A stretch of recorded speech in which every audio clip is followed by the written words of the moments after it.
दोस्तों मैं हूं सैयद नियाज़ शाह और इस वक्त जो है हम मेहंडर इलाके को देख रहे हैं। यहाँ पर हम पहुंच चुके हैं और सलानी पंचायत में इस वक्त मैं मौजूद हूं।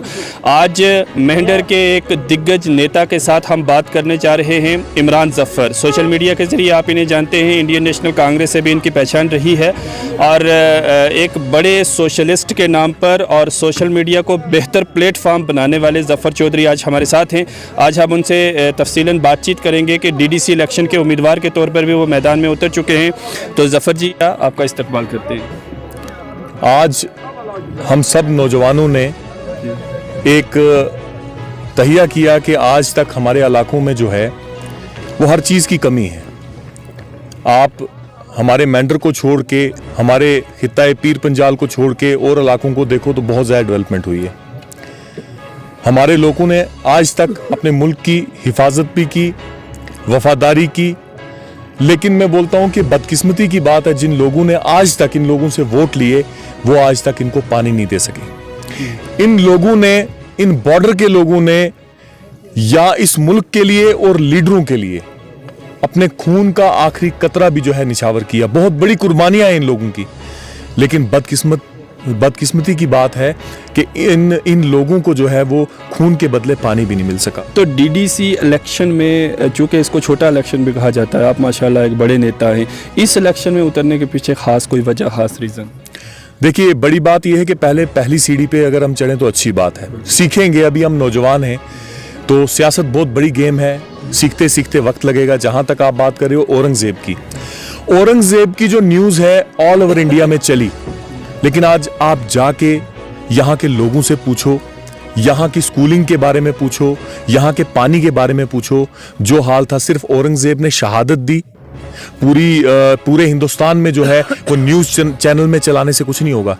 मज़ा तब है औरंगज़ेब के नाम पे यहाँ पे स्कूल बने, औरंगज़ेब के नाम पे यहाँ पे पानी दिया जाता तो हम ये मानते कि नहीं, जो हमारे नौजवान इस मुल्क के लिए कुर्बानी देते हैं तो बदले में हमें उसके जो है वो हमारा मुल्क भी जो है, हमारे मुल्क की जो सरकारें हैं वो एहसास करती हैं।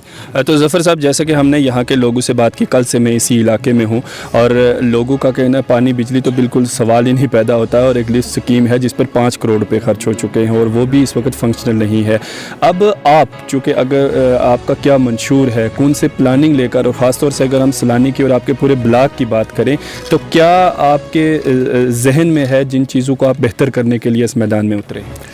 देखिए, मेरे चाचा हैं BDC चेयरमैन, तो DDC का अगर हम ये इलेक्शन जीत जाएं इंशाअल्लाह तो हमारी सबसे पहले कोशिश रहेगी कि जो यहाँ पे जो लिफ्ट स्कीम है, जो सिर्फ और सिर्फ कागजों में बन गए या सिर्फ दिखाने के लिए टैंक बन गए, हम उनको फंक्शनल करवाएंगे, हम उनको चलाएंगे ताकि लोगों तक जो है वो पानी जा सके। हमारा सबसे पहले यही इरादा है कि 1 या 2 साल के अंदर अंदर जो लोगों को 50 साल से पानी नहीं मिला, सबसे पहले सड़कों से पहले, रास्तों से पहले, स्कूल से पहले, सबसे पहले जो है लोगों तक पानी पहुंचाने की कोशिश करेंगे। बाकी हम कोशिश करेंगे, देखो मेरी सबसे बड़ी सोच ये है, जब मैं सियासत में आया था, कि यहाँ पे मनफी सियासत होती रही। गुज्जर, पहाड़ी, छोटा बड़ा, आपको पता है जिस जगह ऐसी सियासत हो उस जगह पे काम नहीं होते। 5 साल के बाद आप जातिवाद के नाम पे, आप मजहबों के नाम पे अगर आप वोट लेंगे तो फिर वो काम नहीं होंगे। तो मैं इन लोगों के बीच में इंशाअल्लाह इसके बाद क्या पता मुझे मौका मिले ना मिले, लेकिन इन 5 साल के अंदर अंदर मैं इस ब्लॉक मनकोट में नहीं बल्कि मैं मेंढर में ये गुज्जर, पहाड़ी और ये छोटे बड़े की जो सियासत ये खत्म करूंगा। और जिस दिन ये सियासत खत्म होगी, मेरी बात याद रखना, खित्ता पीर पंजाल में जो है वो बिल्कुल तरक्की होगी और हमारे मेंढर में भी तरक्की। मजहबी सियासत और ख़ानदानी सियासत अगर ख़त्म होगी तो तरक्की होगी, बहुत बड़ी बात है। मेरा अगला सवाल भी यही था जो आपने क्लियर कर दिया।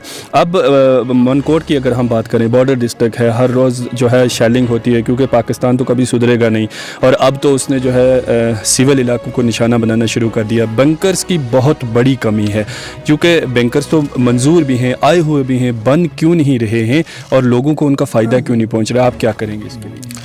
देखिए, बात यह है कि जहां तक आपने बंकर्स की बात की, अब सरकार ने तो एक वादा किया था कि हर घर में बंकर दिया जाएगा, ठीक है। एक नारा लगाना एक अलग चीज है। सरकार पिछले 2014 से लेके आज तक सिर्फ नारे लगाते आ रही है। आप मुझे बताइए ना, कौन सा उनने जो नारा लगाया है कि हम गरीबी हटाएंगे, उनने गरीबों को ही हटा दिया। बंकर बनाएंगे, कौन से बंकर लोगों को मिले? हाँ ठीक है, जहां मैं बोलता हूं कि 20 या 25% लोगों को जो है मुझे लगता है बंकर्स मिले होंगे, लेकिन 75% जो लोग हैं वो आज भी बंकर्स के बगैर हैं। मैंने बॉर्डर का दौरा किया, लेकिन बॉर्डर में सब लोग ये कहते हैं कि सिर्फ 20 या 25% लोगों को बंकर्स मिले हैं। तो वादा उनने अभी तक कोई पूरा नहीं किया जनाब, अभी तक उनने तोड़ा ही है, अभी तक उनने जोड़ा कुछ नहीं है।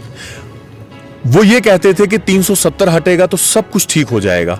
आज मैं आपसे सवाल करता हूं, क्या 370 हटने से हमारे जम्मू कश्मीर के हालात ठीक हुए? कैसे होंगे सर?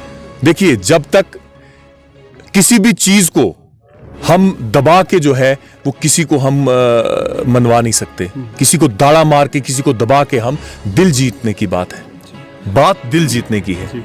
तो कश्मीरियों का और जम्मू कश्मीर की आवाम का जो है वो बीजेपी सरकार जो है वो दिल नहीं जीत रही है, वो हमारे दिल पे बार बार चोट कर रही है। तो हमारे दिल पे बार बार चोट लग रही है, तो कैसे हालात ठीक होंगे आप मुझे बताइए। तो जफ़र साहब, आखिर में क्या पैगाम है बालाकोट, इस इलाके की मनकोट की आवाम के लिए आपका, और ख़ास तौर से आज जिस इलाके में आप आए हैं, क्या मंशूर, क्या मकसद लेकर आए? मेरा एक ही मकसद है कि मैं कहता हूं कि नौजवानों को मौका दिया जाए, और जो आपकी उम्मीदों पे खरा नहीं उतरता है, और मकसद सिर्फ एक होना चाहिए, गुज्जर या पहाड़ी मकसद नहीं होना चाहिए, मकसद सिर्फ एक होना चाहिए कि अगर वो आपके स्कूल, आपकी सड़कें, आप तक पानी पहुंचा रहा है तो आप उसको और भी आगे लेके जाइए। अगर वो आपके इलाके को डेवलप कर रहा है, आप उसको और भी आगे लेके जाइए। लेकिन अगर वो आपकी उम्मीदों पे खरा नहीं उतरा है, आपके पास और भी ऑप्शंस हैं, आप और नौजवानों को मौका दीजिए। तो मेरा यही है कि मैं लोगों के पास सिर्फ इसलिए आया हूं आज कि ये मेरा साथ दें, क्योंकि ये जंग बहुत बड़ी है। मैं डीडीसी बन के तो मैं बोलूं कि मैं सब कुछ 50 साल की जो लूट है वो मैं एकदम 5 सालों में जो है मैं यहाँ 4 चांद लगा दूंगा, नहीं, एक शुरुआत करूंगा, और उस शुरुआत के लिए इन लोगों का मुझे इसके बाद भी सपोर्ट चाहिए। जो चीज मैं नहीं ला पाऊंगा, इन लोगों के साथ मिलके क्या पता हमें धरने भी देने पड़े। अगर एक कुर्सी हमें मिलेगी, अगर हम किसी का काम नहीं कर पाएंगे, अगर सरकार हमें पैसा नहीं देगी पीछे से, तो उस कुर्सी का क्या फायदा? ठीक है, तो अगर हम इनकी उम्मीदों पे खरे नहीं उतरे तो इंशाअल्लाह इनको मेरे साथ रहना पड़ेगा, क्योंकि घर से मैंने कुछ नहीं देना है। जो सरकार देगी वही हमने आगे करना है। और ये जो कमीशन सिस्टम है ना, हम कोशिश करेंगे, क्योंकि इसमें भी लोगों का साथ अगर होगा तो हम इसमें कामयाब होंगे। ये कमीशन सिस्टम इतना ज्यादा हो चुका है कि मुझे लगता नहीं है कि मुमकिन है कि ये खत्म हो जाए, क्योंकि गुलाम नबी आजाद साहब जब आए थे उनने ये बहुत कोशिश की थी कि करप्शन खत्म हो, लेकिन वो भी नहीं कर पाए थे। तो ये इसमें जो है वो लोगों का बहुत बड़ा साथ होना चाहिए मेरे ख्याल से जी। तो ये इमरान ज़फ़र जी हैं, एक बार मैं गुजारिश करूँगा सरफराज जी से कि वो पूरे लोगों को दिखा दें। इनके साथ बहुत सारे लोग हैं, युवा लीडर हैं, और आज ये यहाँ पर इस सलानी पंचायत में पहुँचे हैं। और सलानी इमरान साहब जिंदाबाद, इमरान साहब जिंदाबाद, नेशनल कांग्रेस जिंदाबाद, चेयरमैन साहब जिंदाबाद, हाजी अब्दुल हमीद साहब जिंदाबाद, हम और आप जिंदाबाद। इमरान साहब आप आगे बढ़ो, इमरान साहब आगे बढ़ो, जिंदाबाद जिंदाबाद जिंदाबाद। चलिए, तो बहुत ही गर्मजोशी है, बहुत लोगों के अंदर वलवला है, जोश है, जज्बा है, और ये बहुत बड़ी बात है, ऐसा होना भी चाहिए। एक नौजवान लीडर है और मैदान में निकला है, कमर बस्ता है, और कहीं ना कहीं एक डर भी दिल के अंदर जो है वो दिखाई दे रहा है कि अगर गवर्नमेंट की तरफ से पावर नहीं मिलेगी तो ये है जिसका कोई फ़ायदा नहीं है। तो अब आने वाला वक्त बताएगा, देखते हैं। पहले जो था पंचायत था, फिर बीडीसी था, अब जो है डीडीसी बन रहा है, अब आने वाले वक्त में असम्बली का क्या होगा, ये तमाम चीज़ें हैं।